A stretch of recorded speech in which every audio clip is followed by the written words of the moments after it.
If we spend most of our lives at work, shouldn't our employers do more to keep us healthy? Stay tuned for Health Politics. Welcome to Health Politics with Dr. Mike McGee, a weekly program exploring important trends in health.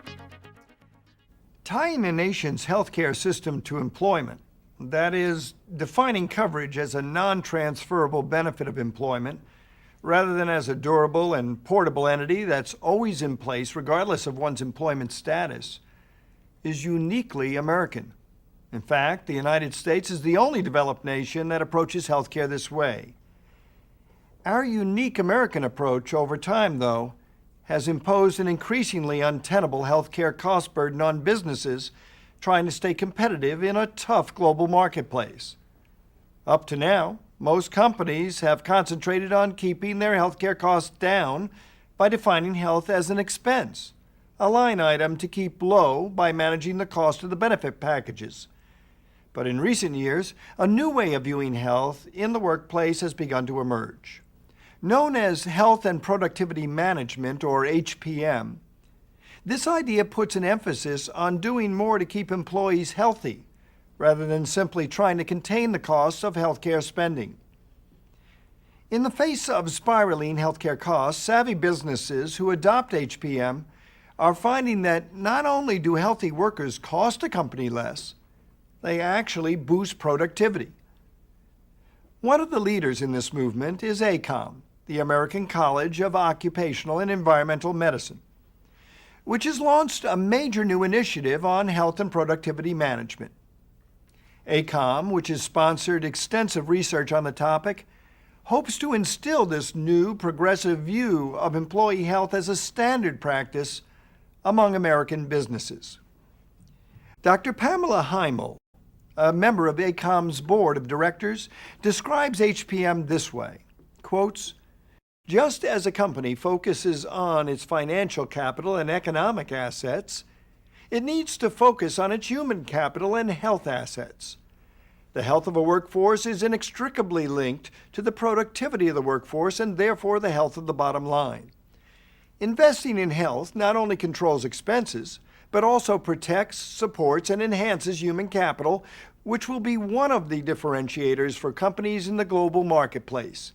It's an investment to be leveraged rather than a cost to be justified," close quotes. In other words, HPM turns the old paradigm of managing health expenses on its head. The new principle is that employee health is an investment with return on the bottom line. The HPM-oriented companies do much more to keep their employees healthy, investing in health coaching programs, on-site wellness facilities, screening and management of chronic diseases, even building and maintaining medical clinics in some cases. Some pioneers in the business community have proven that the concept works. Putting your employees' health needs first brings measurable results. Daimler Chrysler, for example, started a company-wide program to improve workplace and equipment design, known as ergonomics, in an effort to boost the health of its workers. By 2004, the rate of ergonomic-related injuries in the company had dropped by 80%. American printing giant Quad Graphics took the radical step of expanding access to health care in-house, putting caregivers on the payroll and implementing innovative prevention programs. The result? A dramatically lower average hospital cost per employee and an overall cost savings of $6.5 million in 2005 alone. The need for such measures will only increase because the standard American workplace these days isn't particularly healthy. To begin with, job insecurity has been a fact of life here since the late 90s, when globalization, outsourcing, and internet-induced increases in productivity overwhelmed the American workforce. Then there's the issue of work hours. They now average 47 hours a week nationwide, with 20% of our workers exceeding 49 hours per week.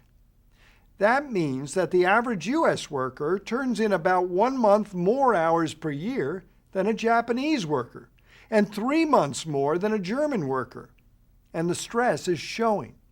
40% of American workers describe work as extremely or very stressful, equating it to a real-life survivor program.